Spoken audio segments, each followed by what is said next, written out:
Chers amis, je suis heureux de vous retrouver aujourd'hui pour commencer réellement l'étude de ce texte et nous allons commencer par le titre de ce texte, les 3 premiers versets. Et je vais vous inviter simplement à lire ces 3 premiers versets et puis nous verrons déjà ce que nous pouvons tirer de ces versets-là. Lisons ensemble. Apocalypse chapitre 1, versets 1 à 3. Révélation de Jésus-Christ que Dieu lui a donnée pour montrer à ses serviteurs les choses qui doivent arriver bientôt et qu'il a fait connaître par l'envoi de son ange à son serviteur Jean, lequel a attesté la parole de Dieu et le témoignage de Jésus-Christ, tout ce qu'il a vu. Heureux celui qui lit et ceux qui entendent les paroles de la prophétie et qui gardent les choses qui y sont écrites, car le temps est proche. Révélation de Jésus-Christ. Déjà, ces premiers mots peuvent être compris de plusieurs manières différentes, mais révélation, c'est tiré du grec apokalypsis. Alors, apo veut dire enlever, ôter, et kalypsis évoque un voile. Et il s'agit donc d'ôter un voile, de dévoiler. Et c'est pourquoi on parle de révélation. Et vous comprenez ainsi que si ce texte est une révélation, il n'est pas caché, il est au contraire pour nous dire des choses. Et on considère très curieusement que c'est un des textes les plus compliqués de la parole de Dieu. Mais c'est une révélation. Alors c'est la révélation de Jésus-Christ. Mais cette révélation de Jésus-Christ peut être comprise de plusieurs manières différentes. C'est une révélation qui vient de Jésus-Christ, ou alors c'est une révélation qui est au sujet de Jésus-Christ. Dans le contexte qui nous occupe aujourd'hui, c'est une révélation qui est transmise par Jésus-Christ. Et en effet, il y a là quelque chose qui doit nous faire comprendre que c'est toute une chaîne qui va se dérouler sous nos yeux. Nous allons en parler. Avant cela, j'aimerais vous montrer un texte qui se trouve dans l'Ancien Testament, dans le livre du prophète Amos, au chapitre 3 et au verset 7. Le Seigneur l'Éternel ne fait rien sans avoir révélé son secret à ses serviteurs les prophètes. Le lion rugit, qui ne serait effrayé? Le Seigneur l'Éternel parle, qui ne prophétiserait? Il y a donc là, si vous voulez, l'objectif pour Dieu de ne rien faire sans en avertir son peuple. Et il est donc bon que ce peuple soit ainsi averti. Alors il est averti de quoi? Eh bien, il est averti des événements qui doivent arriver, et le texte nous dit qu'ils doivent arriver bientôt. Et jusqu'à la fin du livre, nous avons cette idée que ces choses doivent arriver bientôt. En grec, entakei, on pourrait dire en vitesse, rapidement. Alors, ça a été écrit il y a 2000 ans. Et on peut se dire qu'il y a là quand même une vitesse relativement ralentie. Mais peut-être nous faut-il considérer les choses autrement. Il faut peut-être voir que quand les événements de la fin vont arriver, alors ils vont se succéder rapidement, en vitesse. Et donc il faut comprendre que quand nous commencerons à voir ces choses, alors ces choses vont se faire très vite. Je vais prendre maintenant dans ce texte encore un autre aspect des choses qui doivent arriver bientôt et qu'il a fait connaître par l'envoi de son ange à son serviteur Jean. Des choses qu'il a fait connaître. C'est le verbe sémaio qui est employé, c'est-à-dire qu'il a signifié, qu'il a fait connaître au moyen de signes. Et il a donc révélé à travers des symboles. Mais sémeion, en grec, c'est aussi un miracle. Et donc il y a là à la fois la notion de signe, mais la notion de miracle. Alors, je n'insiste pas là-dessus, mais il y a plusieurs textes qui peuvent nous dire des choses semblables et j'aimerais simplement lire ce que nous trouvons dans l'évangile de Jean au chapitre 2 et au verset 11 pour que nous comprenions l'usage de ce mot. Jean chapitre 2, verset 11. Tel fut à Cana, en Galilée, le premier des miracles que fit Jésus. Il manifesta sa gloire et ses disciples crurent en lui. Là, c'est le mot séméion qui est employé. C'est un miracle, mais c'était un signe. C'était un signe du ministère de Jésus. Et j'aimerais vous entraîner maintenant à la fin du livre d'Apocalypse, au chapitre 22 et au verset 16. « Moi, Jésus, j'ai envoyé mon ange pour vous attester ces choses dans les églises.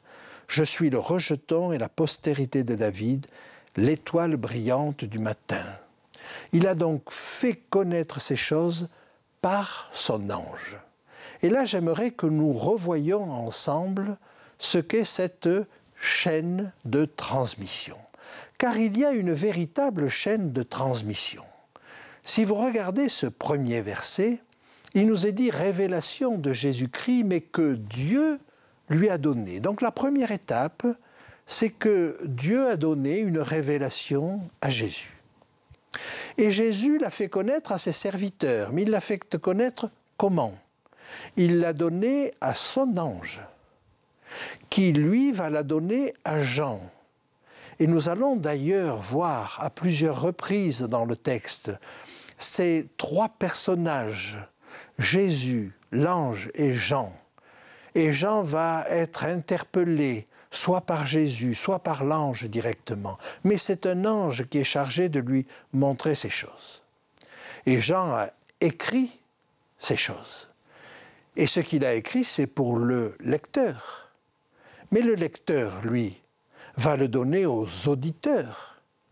Et pour que le texte nous soit parvenu jusqu'à maintenant, jusqu'à nous, il a fallu qu'il y ait des copistes et que le texte soit donc pris et recopié jusqu'à ce qu'il parvienne à nous. Alors, une telle chaîne de transmission, en général, occasionne un certain nombre d'erreurs de copie. Vous connaissez bien le jeu du téléphone, qui consiste à dire à son voisin à voix basse une phrase qu'il va lui-même redonner à son voisin et encore à son voisin, et puis quand la phrase a fait le tour du cercle, elle n'est plus du tout la même. Or, vous comprenez qu'ici, il va falloir que ça soit différent. Il y a toute une chaîne de transmission, mais cette chaîne va être fidèle. Et le premier qualificatif qui va être donné à Jésus, le premier nom qu'il va recevoir, au verset 5, c'est le témoin fidèle. Par conséquent, il y a là cette chaîne et il faut que chaque élément soit fidèle dans la transmission. C'est une indication. C'est une indication parce que de la même manière que chacun va attester sa fidélité dans la transmission, on demande à chacun de ceux qui vont parler de ce texte la même fidélité dans la transmission. Alors, révélation de Jésus-Christ que Dieu lui a donnée.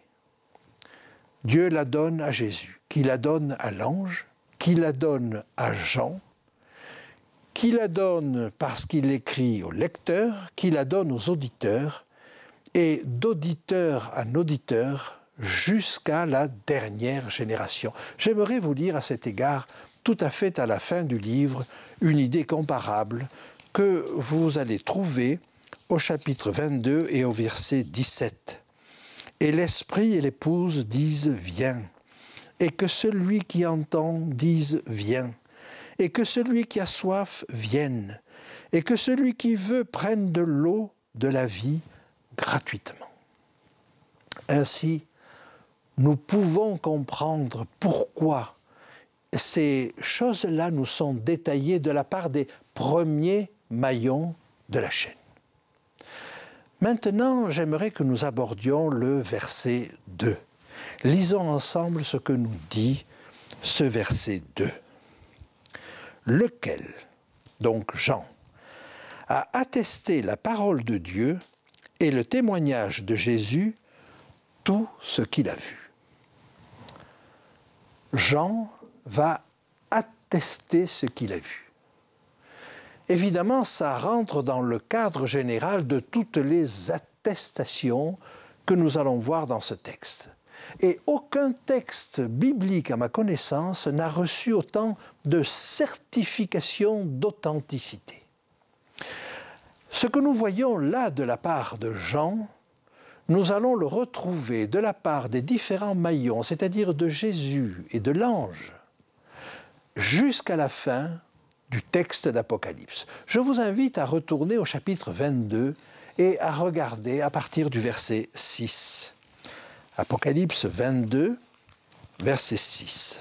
« Et il me dit, ces paroles sont certaines et véritables. » C'est l'ange qui parle. « Ces paroles sont certaines et véritables. » Et le Seigneur, le Dieu des esprits des prophètes, a envoyé son ange pour montrer à ses serviteurs les choses qui doivent arriver bientôt. Ce sont les mêmes paroles, mais là c'est l'ange qui l'atteste. Jean, de nouveau, à la fin du passage, va attester également la véracité de ce qu'il dit.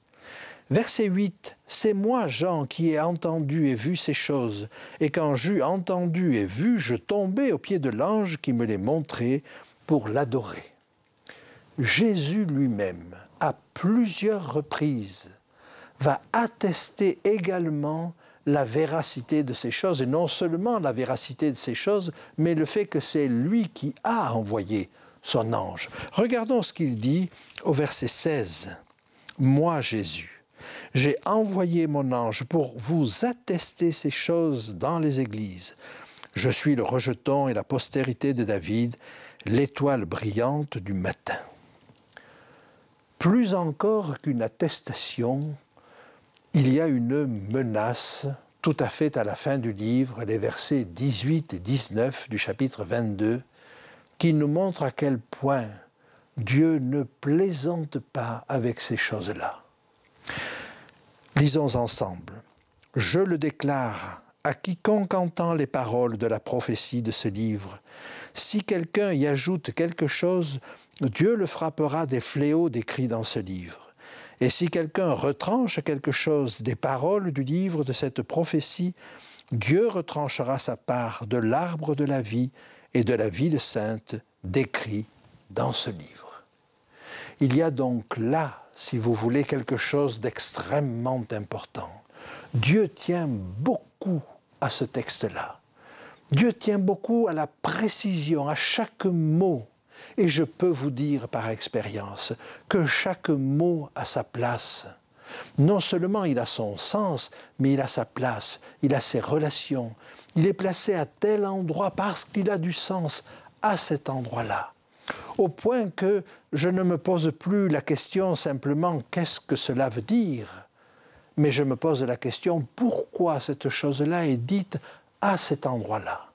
Et le fait qu'elle soit dite à cet endroit-là a du sens. Jean va attester deux choses, la parole de Dieu et le témoignage de Jésus. La parole de Dieu, on peut le comprendre. Le témoignage de Jésus, on peut aussi le comprendre et à plusieurs sens. Le premier sens qu'on peut lui donner, c'est qu'il ne fait que témoigner de ce qu'il a reçu du Père. Donc, on retomberait sur quelque chose d'à peu près semblable. C'est la parole de Dieu et c'est le témoignage de Jésus qui a reçu la parole de Dieu. Mais le livre d'Apocalypse va encore donner un autre sens à cela.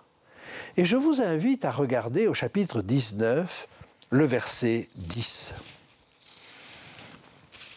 Et il nous est dit ceci. Je tombais à ses pieds pour l'adorer et il me dit « Garde-toi de le faire. Je suis ton compagnon de service et celui de tes frères qui ont le témoignage de Jésus. Adore Dieu, car le témoignage de Jésus est l'esprit de la prophétie. » Et là, une définition nous est donnée du témoignage de Jésus. C'est l'esprit de la prophétie. Jean va commettre la même erreur 2 fois. Il va s'agenouiller une 2e fois devant l'ange. Et l'ange va lui dire « Non, ne t'agenouille pas devant moi, adore Dieu seul. » Et il va lui répondre, toujours avec douceur, mais il va lui répondre en lui donnant une précision supplémentaire en Apocalypse 22. Et je vous invite à regarder ce texte en Apocalypse 22. Il lui dit « Garde-toi de le faire. Je suis ton compagnon de service et celui de tes frères les prophètes et de ceux qui gardent les paroles de ce livre. Adore Dieu. Je suis ton compagnon de service et celui de tes frères les prophètes. » Alors que la première fois, il avait dit « Je suis ton compagnon de service et de ceux qui ont le témoignage de Jésus. » Par conséquent, le fait d'avoir le témoignage de Jésus est équivalent au fait d'être prophète. Et on comprend à ce moment-là qu'il ait pu dire « le témoignage de Jésus, c'est l'esprit de la prophétie ». Et là se dessine un autre sens à ce témoignage de Jésus. Ce n'est pas simplement le témoignage que nous pouvons rendre de Jésus. Nous comprenons déjà que c'est un témoignage que Jésus rend. Témoignage qu'il rend à la parole qu'il a reçue de son Père, certes, mais dans l'épître, dans la première épître aux Corinthiens, nous allons encore découvrir une nuance supplémentaire. Première épître aux Corinthiens, chapitre 1er, « Car en lui vous avez été comblés de toutes les richesses qui concernent la parole et la connaissance. Le témoignage de Christ ayant été solidement établi parmi vous, de sorte qu'il ne vous manque aucun don, dans l'attente où vous êtes de la manifestation de notre Seigneur Jésus-Christ. Il vous affermira ainsi jusqu'à la fin, pour que vous soyez irréprochables au jour de notre Seigneur Jésus-Christ.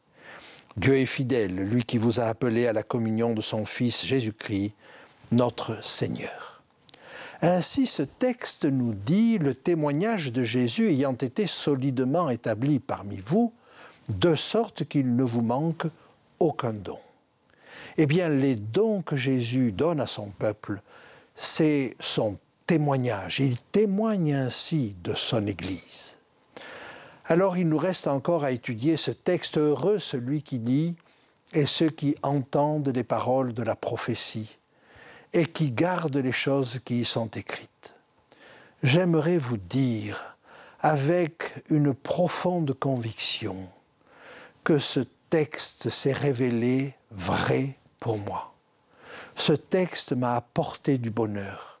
Ce texte m'a soutenu dans les moments les plus difficiles de ma vie. Et je peux vous dire que ce texte continue à être pour moi une source de bonheur, une source de découverte. J'aimerais qu'il en soit de même pour vous. Cette même béatitude est reprise en Apocalypse 22, 7 à la fin. Mais j'aimerais vous souligner autre chose. Il est question de ceux qui gardent, non pas seulement de ceux qui lisent, de ceux qui écoutent, mais de ceux qui gardent les choses qui y sont écrites. Ah, laissez-moi vous dire ce qui est arrivé à Marie. On va le lire dans l'évangile de Luc au chapitre 2 et au verset 19. Marie gardait toutes ces choses et les repassait dans son cœur. Peut-être peut-on lire un peu avant, tous ceux qui les entendirent furent dans l'étonnement de ce que leur disaient les bergers.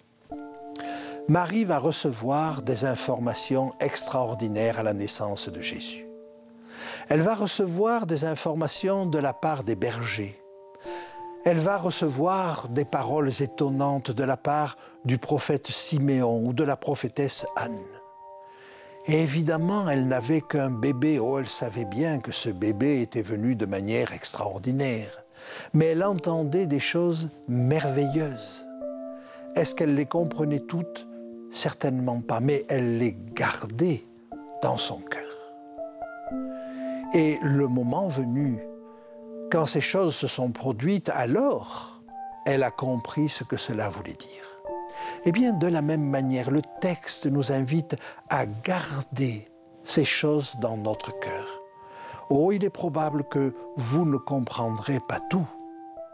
Et je n'ai pas tout compris encore.